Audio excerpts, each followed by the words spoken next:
नमस्कार साथियों, स्वागत है आप सभी का हमारे YouTube चैनल NS एजुकेशन पर।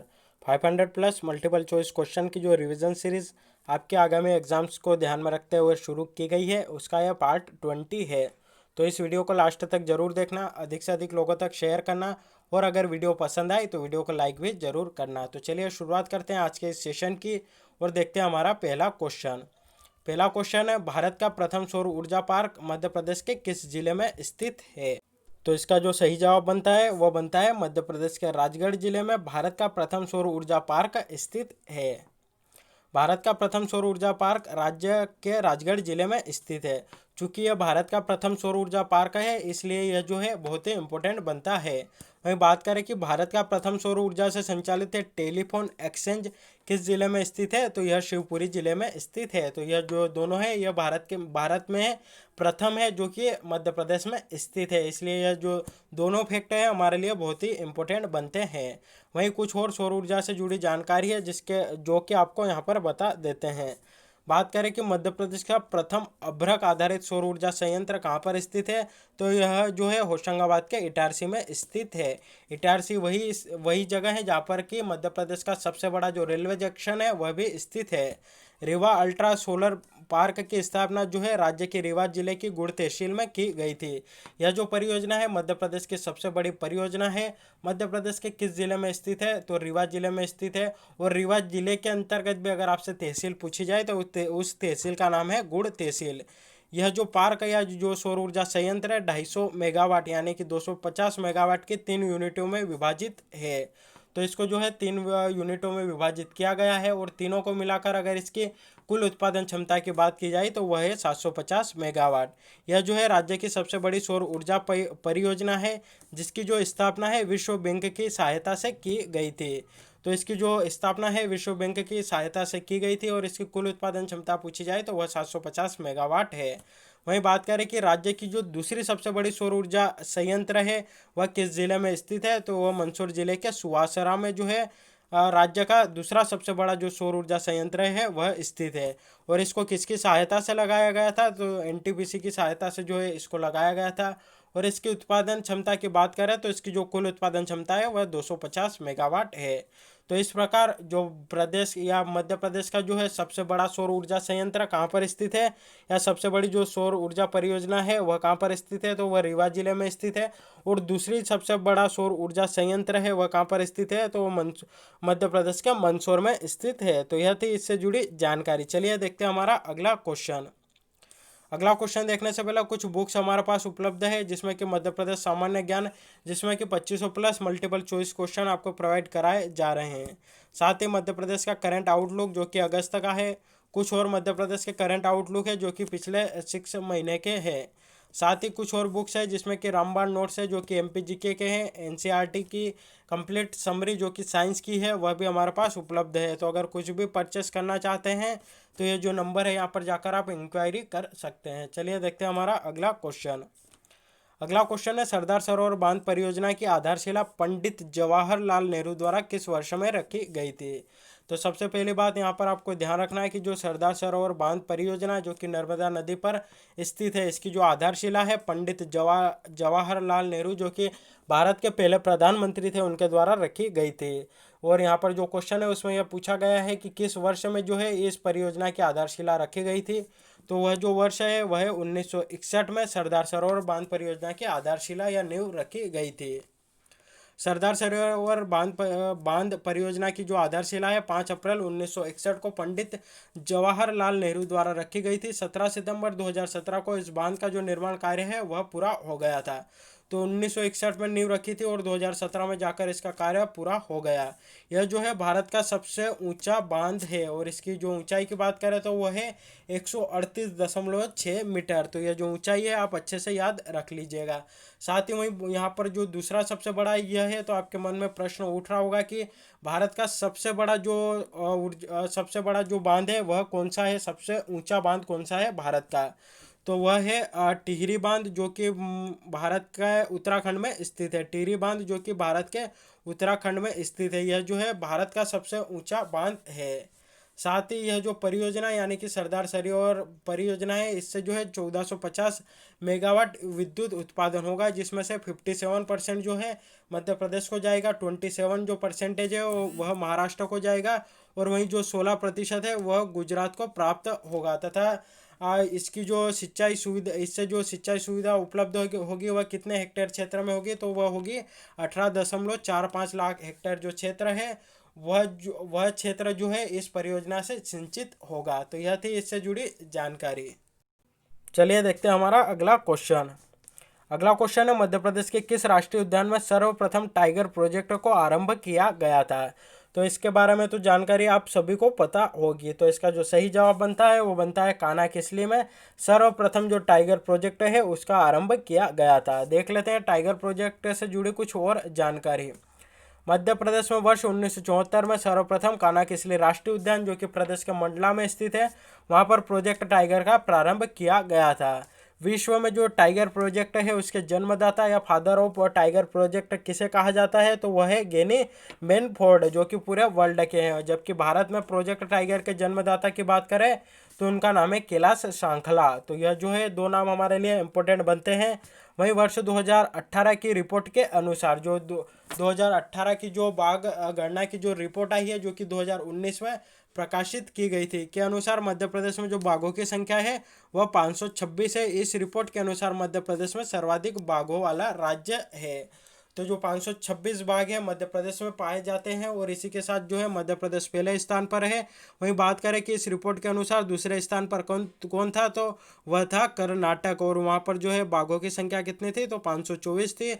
और जो तीसरे स्थान पर आया था वह आया था उत्तराखंड, वहाँ पर बाघों की संख्या 447 थी। एक बार यह जो बाघों की संख्या है आप चेक कर लीजिएगा, क्योंकि इसमें थोड़ा बहुत कन्फ्यूज़न है। तो यहाँ पर जो यह दो तो फिक्स है कि 526 और 524, और तीसरे स्थान पर यह भी पता है कि जो है उत्तराखंड ही है। यह जो डाटा है एक बार आप जरूर चेक कर लीजिएगा ताकि जो है गलत ना हो।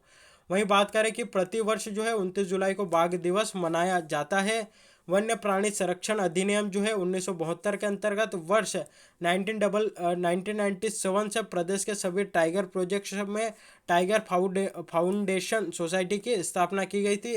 राष्ट्रीय स्तर पर बाघों के संरक्षण हेतु प्रोजेक्ट टाइगर योजना जो है 1 अप्रैल 1973 से लागू की गई थी। तो बाघ दिवस प्रतिवर्ष कब मनाया जाता है, 29 जुलाई को मनाया जाता है। और जो सभी प्रोजेक्ट टाइगर है उसके अंतर्गत जो टाइगर फाउंडेशन सोसाइटी है उसकी स्थापना कब की गई थी, तो 1997 में की गई थी। और यह जो है राष्ट्रीय स्तर यानी कि नेशनल लेवल पर बाघों के संरक्षण हेतु प्रोजेक्ट टाइगर योजना है कब चलाई गई थी, तो 1973 में। अगर डेट पूछी जाए तो वह है 1 अप्रैल। तो यह थी टाइगर प्रोजेक्ट से जुड़ी जानकारी। चलिए देखते हैं हमारा अगला क्वेश्चन। अगला क्वेश्चन है, राष्ट्रीय कामधेनु प्रजनन केंद्र की स्थापना मध्य प्रदेश के किस शहर में की गई है। तो इसका जो सही जवाब बनता है वह बनता है भोपाल में। भोपाल नहीं आएगा, इसका जो आंसर आएगा वह आएगा इटारसी। राष्ट्रीय कामधेनु प्रजनन केंद्र की जो स्थापना है मध्य प्रदेश के इटारसी शहर में की गई है। राष्ट्रीय कामधेनु प्रजनन केंद्र की स्थापना इटारसी में भी एक जगह है किरतपुर, वहाँ पर जो है इसकी स्थापना की गई थी। वहीं कुछ इससे जुड़ी कुछ और फैक्ट है वह भी आपको बता देते हैं। खरगोन जिले में जो है गो एम्बुलेंस सेवा प्रारंभ की गई थी, और हाल ही में जो है गो कैबिनेट बनाने वाला जो मध्य प्रदेश है देश का पहला राज्य बन गया है। तो यह जो फैक्ट है उसके दृष्टिकोण से इम्पोर्टेंट है। वहीं भोपाल जिले में जो है हाई सिक्योरिटी एनिमल लेबोरेटरी और एनिमल सेरोगेसी लैब भी स्थित है। वर्ष 1964-65 में भोपाल के बदा में केंद्रीय वीर्य संस्थान की स्थापना की गई थी। इस संस्थान को 25 मार्च 2016 से 24 मार्च 2019 तक के लिए ISO प्रमाण पत्र प्रदान किया गया था, जो कि अब मतलब यह जो है 3 साल के लिए इसको प्रोवाइड किया गया था, जिसकी जो वैलिडिटी है समाप्त हो चुकी है।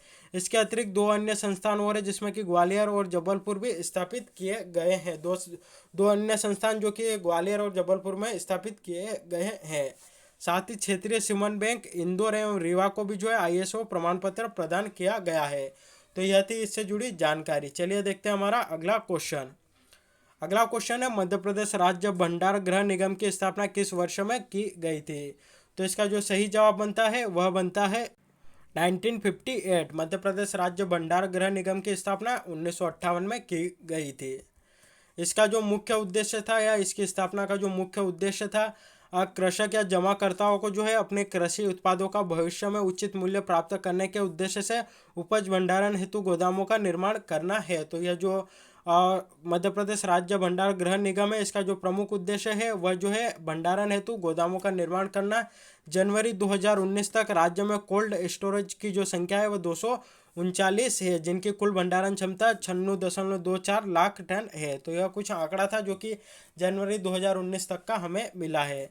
वहीं मध्य प्रदेश जो है भारत का प्रथम राज्य है जहां पर भंडारण क्षमता में वृद्धि हेतु स्वयं की warehousing and logistic policy 2012 बनाई गई थी। तो जो मध्य प्रदेश है भारत का प्रथम ऐसा राज्य है जहाँ पर भंडारण क्षमता में वृद्धि हेतु स्वयं की यानी कि खुद की warehousing and logistic policy 2012 बनाई गई थी। इसके अंतर्गत जो निजी निवेशक थे उनको 15% लागत पूंजी एवं 5% ब्याज अनुदान और 7 वर्षों के लिए प्रदान किया गया, और जो अनुदान है 7 वर्षों के लिए प्रदान किया गया है। तो इसके अंतर्गत जिन्होंने निवेश किया था या जो निजी निवेशक थे उनको 15% लागत पूंजी, 5% ब्याज और 7 वर्षों के लिए जो है अनुदान प्रदान किया जाता है। तो यह थी इससे जुड़ी जानकारी। चलिए देखते हैं हमारा अगला क्वेश्चन।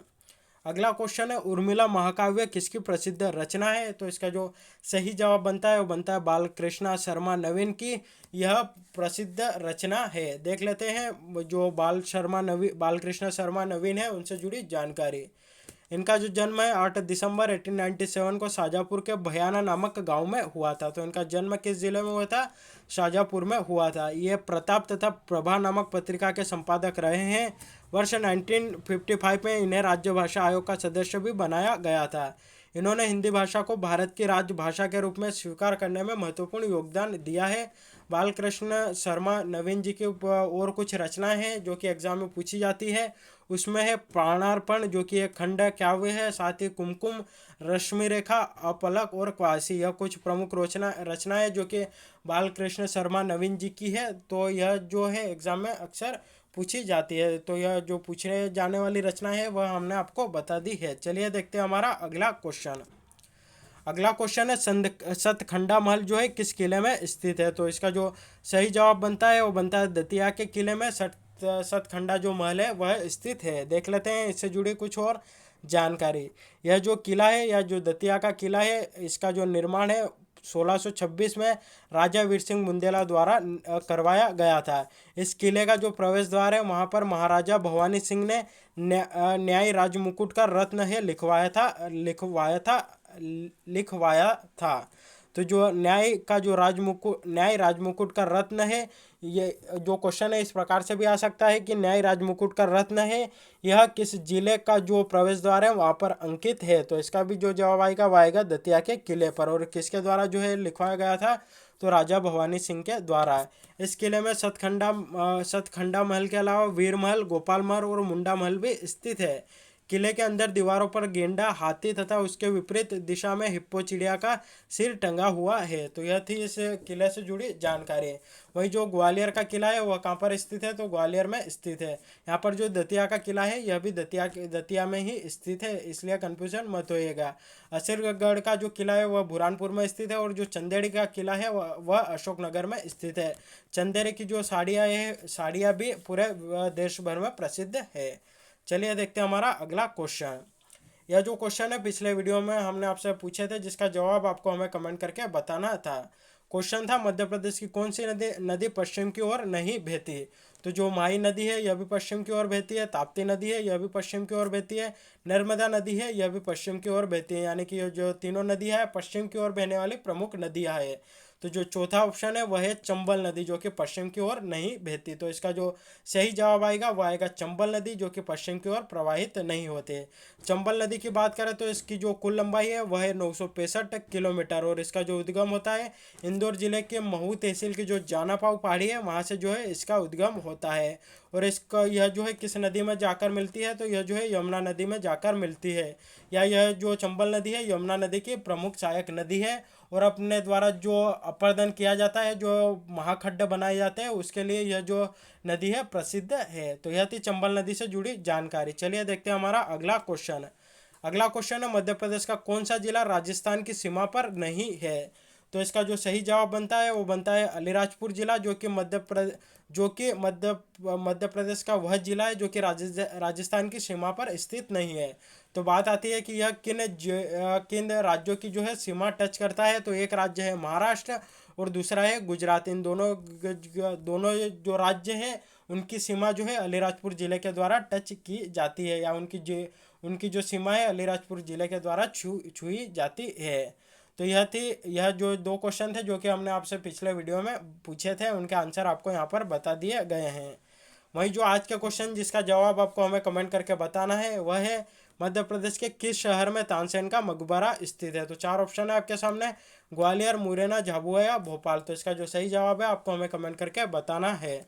वहीं अगला क्वेश्चन है, निम्न में से किस जनजाति का संबंध जो है कत्था उद्योग से है। तो चार ऑप्शन है, भील, सहरिया, खेरवार या कुमार। तो इसका जो भी सही जवाब है आप हमें कमेंट करके जरूर बताइएगा। साथियों आज के लिए बस इतना ही, वीडियो यहीं समाप्त होता है। वीडियो अच्छा लगा हो तो अधिक से अधिक लोगों तक शेयर करिएगा, वीडियो को लाइक करिएगा और चैनल पर नए हो तो चैनल को सब्सक्राइब भी करिएगा। धन्यवाद।